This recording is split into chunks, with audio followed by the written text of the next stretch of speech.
Hey guys, welcome to Off Grid Minis episode 8. So, this week we have the first of our Khorne Bloodletters. Fairly simple, not too many details to these guys, so it should be a bit of a quicker episode for you guys, hopefully. This one, I had a buddy over, or come and visit for a couple days, so I let him roll to choose the next episode that was undecided. And he got number 21. So that's one of the generic bloodletters, but good to start off with. Not too many details and not too many base colors, so it should be a fairly short episode for you guys. As always, I got my tools, my brushes, my pot of water, my cloth that I personally like to use. Don't know how many other people do. That's just my preference. And my makeshift palette, just a piece of plastic that I put the paint on and then mix it with water. And of course, I have my paints. So that for this week, it's a smaller set of paints, only 14, I believe it was, maybe even 13. But we have two versions of red. The Khorne red I am only going to be using on the tongue. That's the first layer of that. And then the Mephiston red will be his body. Just all the rest of him there. Abaddon black I'm going to be using as the base for his horns. The Retributor armor I'll be using on his sword. I am going to give the three special guys from this set. So the Icon Bearer, the Horn Blower, and the Blood Reaper, the red and black Hell-forged steel blades. And then all the generic guys I'm going to give the brass weapons. Don't know if you can see it here on the back, but some of them have the black and red, and then another couple have the brass blades there. And then lastly, I'm not sure if I'm going to be using this, but I may use it as a layer just for highlighting edges on his horns. The Mechanicus Standard Gray. It is a base paint. Then for my shades, I have the Karaberg Crimson I got last week, and that's going to go over the Mephiston red of his body and just darken those creases and just add some depth. Then for his horns, I have Nuln Oil. That'll add kind of a sheen and darken the Abaddon black. And then I have Seraphim Sepia I'm going to be using on the gold of his sword, just to give it more of a brass and aged look. Then for my layer paints, I have Administratum Gray. That's going on his horns as well, just highlighting the point and edges. Kislev Flesh I am using just on the tongue over top of that Khorne red to make it more of a pink color. And depending on how that turns out, I may put Administratum Gray on top of that as well. I'll see how I feel it looks after it's pink. And then we have Wild Rider Red, which is just going to be going over the raised areas on his body and head. Like all those tiny little bumps there, and then there's a slight pattern on his face that I will be trying to get with the Dragon Rider. Then for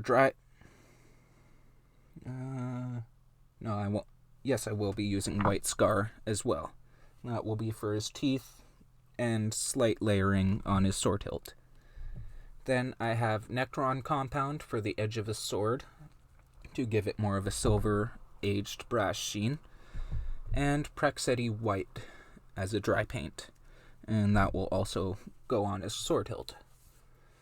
Then lastly, for the base, I have Armageddon Dust, and that's the same one I used last week. It'll give it that gritty texture, and I think I'm going to be going over that with Abaddon Black and then giving it a light dry brush with either Mephiston or Khorne red, and hopefully that'll give it kind of a hellish color. Have it black with the red highlights. It'll make it seem more like a demonic setting. So that's it for this week. Hopefully it goes smoothly and nice and quick for you guys. I hope you enjoy. Let's get to painting.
guys, well that concludes episode 8 of Off-Grid Minis.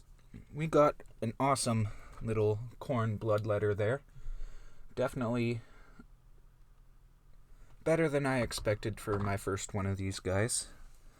Yeah, that's also my first time trying layering the little details on top, as well as the edges of the horns, just to make it look like light is shining on it.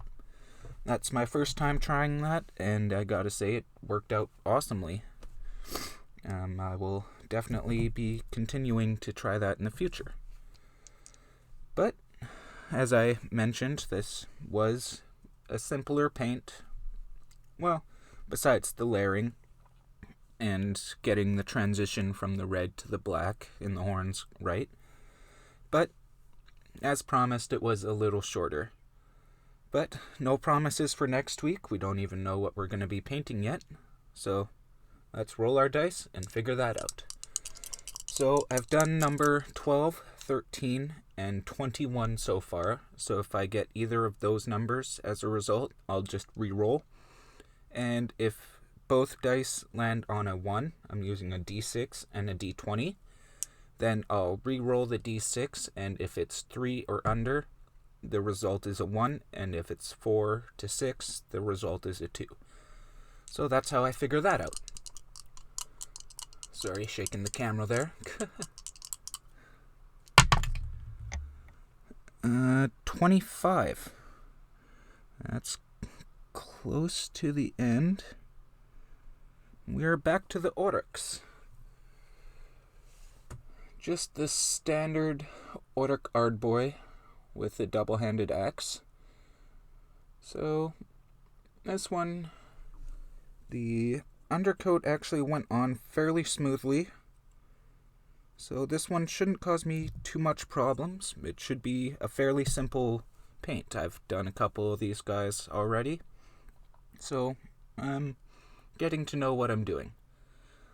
So, hopefully that one won't be too long for you guys as well. It'll be a little bit short.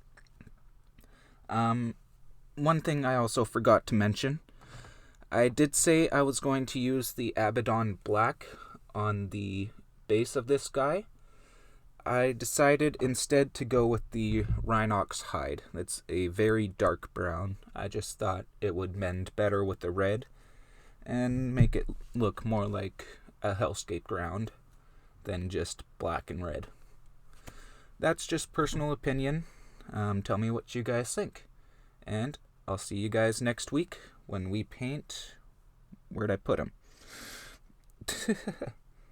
Well, when I paint that Oryx Ardboy with the double-handed axe above his head. Oh, right in front of me. I'm a dumbass. But I'll see you guys next week. Hope you guys enjoyed. As always,